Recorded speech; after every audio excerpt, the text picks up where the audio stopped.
O fond anxiety of mortal men! How vain and inconclusive arguments are those, which make thee beat thy wings below for statues one, and one for aphorisms was hunting, this the priesthood followed, that by force or sophistry aspired to rule, to rob another, and another sought by civil business wealth, one moiling lay tangled in net of sensual delight, and one to witless indolence resigned. What time from all these empty things escaped, with Beatrice, I thus gloriously was riced aloft, and made the guest of heaven. They of the circle to that point, each one, where erst it was, had turned, and steady glowed, as candle in his socket. Then within the lustre, that erewhile bespake me, smiling with mirror gladness, heard I thus begin. E'en as his beam illumes me, so I look into the eternal light, and clearly mark thy thoughts, from whence they rise. Thou art in doubt, and wouldst, that I should bolt my words afresh in such plain open phrase, as may be smooth to thy perception, where I told thee late that while they thrive, and that no second such hath risen, which no small distinction needs. The providence, that governeth the world, in depth of counsel by created ken unfathomable, to the end that she, who with loud cries was spoused in precious blood, might keep her footing towards her well-beloved, safe in herself and constant unto him, hath to ordained, who should on either hand in chief escort her, one seraphic all in fervency, for wisdom upon earth, the other splendor of cherubic light. I but of one will tell, he tells of both, who one commendeth which of them sorer be taken, for their deeds were to one end. Between Tepino and the wave, that falls from blessed Ubaldo's chosen hill, there hangs rich slope of mountain high, whence heat and cold are wafted through Perugia's eastern gate, and Norsera with Gualdo, in its rear mourn for their heavy yoke. Upon that side, where it doth break its steepness most, arose the sun upon the world, as duly this from Ganges doth, therefore let none, who speak of that place, say Assisi, for its name were lamely so delivered, but the east, to call things rightly, be it henceforth stilled. He was not yet much distant from his rising, when his good influence gone to bless the earth. A dame to whom none openeth pleasure's gate more than to death, was, gainst his father's will, his stripling choice, and he did make her his, before the spiritual court, by nuptial bonds, and in his father's sight, from day to day, then loved her more devoutly. She, bereaved of her first husband, slighted and obscure, 1,000 years and more, remained without a single suitor, till he came.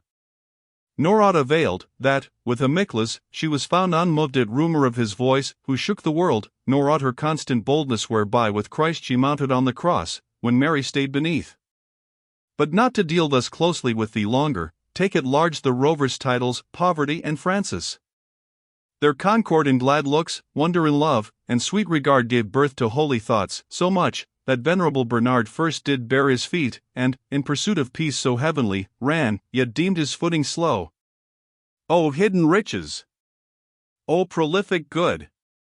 Egidius bears him next, and next Sylvester, and follow both the bridegroom, so the bride can please them. Thenceforth goes he on his way, the father and the master, with his spouse, and with that family, whom now the cord girt humbly, nor did abjectness of heart weigh down his eyelids, for that he was son of Pietro Bernard I, and by men in Wandra's sort despot. But royally his hard intention he to innocence set forth, and from him first received the seal on his religion. Then, when numerous flocked the tribe of lowly ones, that tracked his steps, whose marvelous life deservedly were sung in heights imperial, through Honorius' hand a second crown, to deck their guardian's virtues, was by the eternal spirit enwreathed, and when he had, through thirst of martyrdom, stood up in the proud Soldan's presence, and there preached Christ and his followers, but found the race unripened for conversion, back once more he hasted, not to intermit his toil, and reaped Ausonian lands.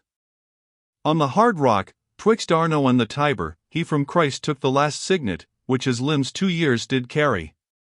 Then the season come, that he, who to such good had destined him, was pleased he advance him to the meed, which he had earned by his self-humbling, to his brotherhood, as their just heritage, he gave in charge his dearest lady, and enjoined their love and faith to her, and, from her bosom, willed his goodly spirit should move forth, returning to its appointed kingdom, nor would have his body laid upon another bier.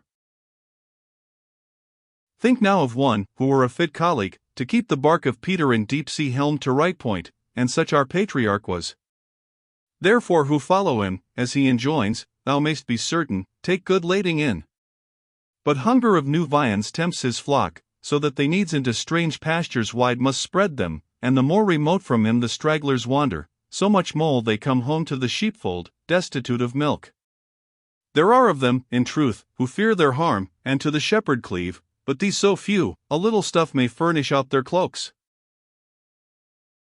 Now, if my words be clear, if thou have ta'en good heed, if that, which I have told, recall to mind, thy wish may be in part fulfilled, for thou wilt see the point from whence they split, nor miss of the reproof, which that implies, that while they thrive not sworn with vanity.